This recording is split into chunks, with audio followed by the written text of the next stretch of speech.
Welcome back. Today we're going to take a look at the top 30 cryptocurrencies by market cap. We're going to start with Leo number 1, followed by PEPE, ICP, Kaspa, Ethereum Classic, APT, Monero, Render, and then we'll end it with Stacks at number 30. Let's get straight into it. Leo against BTC. Here we are for Leo. Leo is still under the skinny pink line. I think we are about to complete the move for Leo's bearish trend. Again, clearly under the skinny pink line. This is a very controlled fall. Right, consolidation, down, consolidation, down, consolidation. What do you think is going to happen next?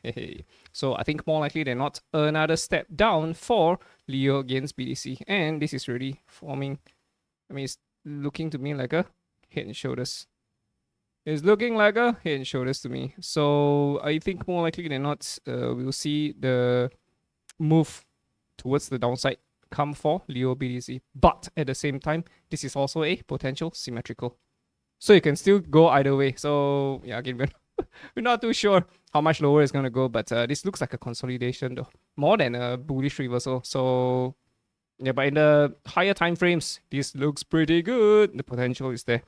Leo against USD. Here we are for Leo. So we are anticipating these highs to be swept. And we can count the waves. 1, 2, 3, 4. One more, 5. That's it. So more upside to be expected for Leo. PEPE against USD. Here we are for PEPE. PEPE, again, we can count the waves clearly as well. 1, 2, 3, 4. That's it. Does this mean we cannot go any higher? No. Does this mean that we're going to reverse back down? Again, we don't have enough information yet to tell whether if this is already the top, right? If you were to move up to the daily, weekly, yeah, I don't think so. I think more likely than not, we're going to continue higher for PEPE against USD. I don't think we are done yet, right? Bitcoin has been dropping, but PEPE has been holding its price strongly. So I'm expecting a rally back towards the all-time highs for PEPE. ICP against BTC. Here we are for ICP. ICP is under the skinny pink line. Not really good. ICP, can you see this? Hey, there's a support line right on top of the skinny pink line. Again, there's mountains. Mountain 1, mountain 2, mountain 3. That's a descending. Pam, we're down. So, yep, it's not looking good. How much lower could we go to?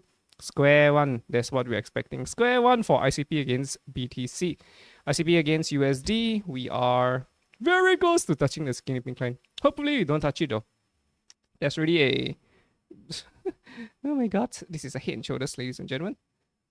Right, something like that. Something like a head and shoulders. Right, but we're above the skinny pink line though.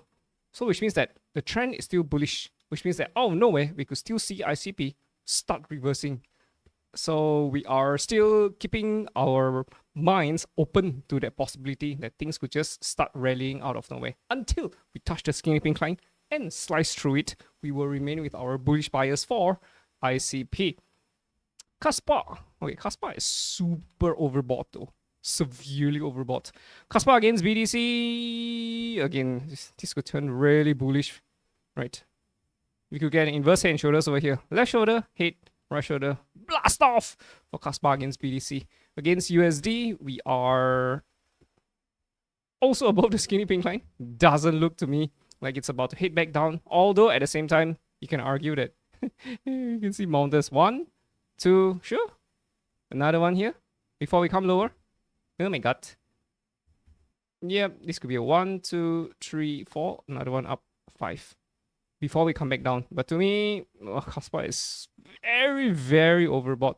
Super overbought. But we're still in an uptrend. So yeah, again, as long as we're above the skinny pink line, we remain with a bullish bias. But in terms of tradability, yeah, it's just not there for Kaspa. So I would preach caution. Ethereum Classic against BTC. Here we are for Ethereum Classic. Ethereum Classic is again under the skinny pink line. Still in a bearish trend. No signs of a bullish reversal yet. Against USD, we are still above the skinny pink line, which means that potentially, again, out of nowhere, right, we could see a strong rally for Ethereum Classic. If the strong rally comes for Ethereum Classic, then yes, we will be anticipating a continuation towards our target here at $86, which we acquired way back in March. So Ethereum Classic, I mean, if you were to look at it from the higher time frames, it's a very nice A, B, C, D. This is an E. bam, we hit higher to 86 bucks. So more upsides to be expected for Ethereum. But at the same time, you can also wear bearish lenses and see that this is a mountain. Mountain 1, mountain 2.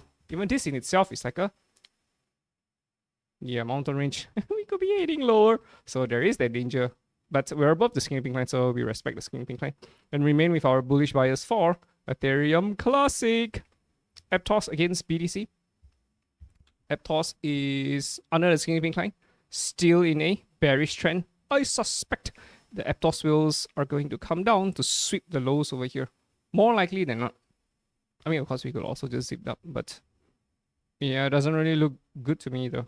Again, sudden zip up could always come, but we're anticipating more downside for Aptos BTC. Against USD, there's potential for Aptos USD. But again, it's higher time frame, so it's going to take several months, in my opinion, to play out. So again, A, a B, a C, D, E, right? The whales probably would like to accumulate a little bit more. They push the price all the way up towards close to its all-time high. And then right now, we're in a drop. So how much lower are we going to go? Again, my suspicion is that we're going to clear all these clusters of cells. Everything is going to get swept.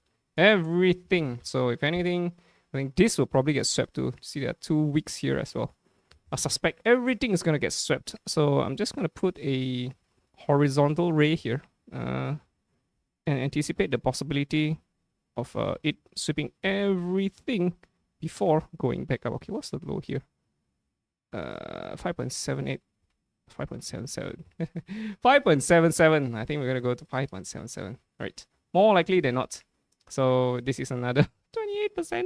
So be careful about rushing to a trade for Aptos at this point of time. Monero against BTC. Here we are for Monero. On Bitfinex, Monero seems to be coming back to life.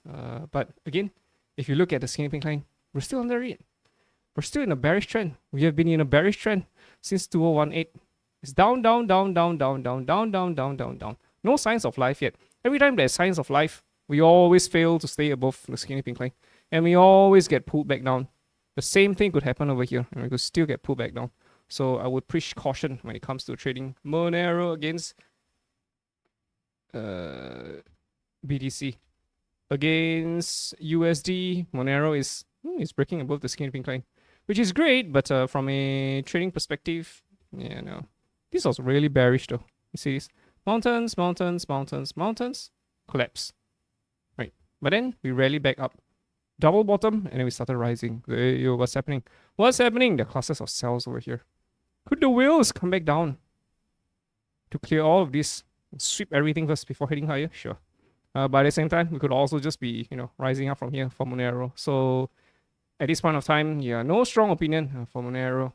We preach caution though at the same time. So yeah, but we could be heading back up above the skinny pink line though. So we need to see a proper consolidation first.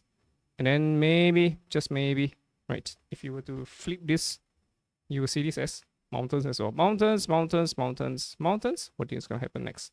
More likely than not, we're going to break out towards the downside. Flip it back up, it's actually the upside. So in my opinion, yeah, I think that Monero could be heading higher, right? And there's so many cluster of buys to be swept. Right? We could go all the way up to 400. We're only at 178. So again, we are looking out for the opportunity. Render against BTC. Here we are for Render. Render is still above the skinny pink line, still in a bullish trend. But these weeks are very scary. Weeks. Oh my god. So Render, you can also see it from both lenses, bullish and bearish lenses. From a bullish perspective, yeah, probably an ABCDE, breaking higher. From a bearish perspective, mountains, 1, 2, 3, get a descending triangle, break the skinny pink line, that's it. We stay under it. So as long as we're above it, and we don't have a clear close under it, right? More likely than not, Render BTC is going to hit higher. And this is against BTC, not against USD. Anyway, for Render against USD, same freaking thing. Either symmetrical, we break higher, or yeah, we come back down and we complete mountains, descending triangle. Mountain 1, mountain 2, mountain 3, we collapse under the skinny pink line. So one of two things, right? We need more information first. I'm leaning towards a bullish continuation. But yeah, we're open to both possibilities at this point of time, right? So again, please caution. Sure, we could be heading towards $20 if and when we do resume towards the upside, because at the moment we can count. Okay, let's consider it from here. 1, 2. Okay, it's a bit off. Okay, this whole thing is a 1. 1, 2, 3, 4. Yeah, more likely than not, one more wave up, close to $20. That's our estimation for render. But we would like to see, more information first, right? Before making a call that this is gonna more likely than not resume up. So yeah, that's render for you. Stacks against BTC. Here we are for Stacks. Okay, Stacks is touching the skinny pink line. Don't really like this, but higher time frame, we are definitely in a squeeze. Lower highs, higher lows. How awesome is this? Right, but of course we could still drop lower and lengthen the accumulation. Right, Stacks against USD still in a bullish trend. We're still above the skinny pink line. We did drop under it though, but we just rose like a phoenix. We're still above the skinny pink line. Again, we would love to see proper consolidation first. This could also turn bearish, right? You could get a descending and we just collapse back under the skinny pink line. Absolutely possible. But the hope is that we just go up and we form a bullish continuation and we continue higher for Stacks against USD. Because again, we can count 1, 2, 3, 4. One more wave up, 5. Like for example, over here, 1, 2, 3, 4, 5. You see that? So we're expecting this a 5 for Stacks and a 5 for BTC. It will coincide very nicely with BTC's 5. That's my expectation. So yeah, that's Stacks for you. Alright, boys and girls, hope you guys enjoyed today's top 30. And if you have yet to check out the top 20, go check it out now. See you in the next one. Ta-da!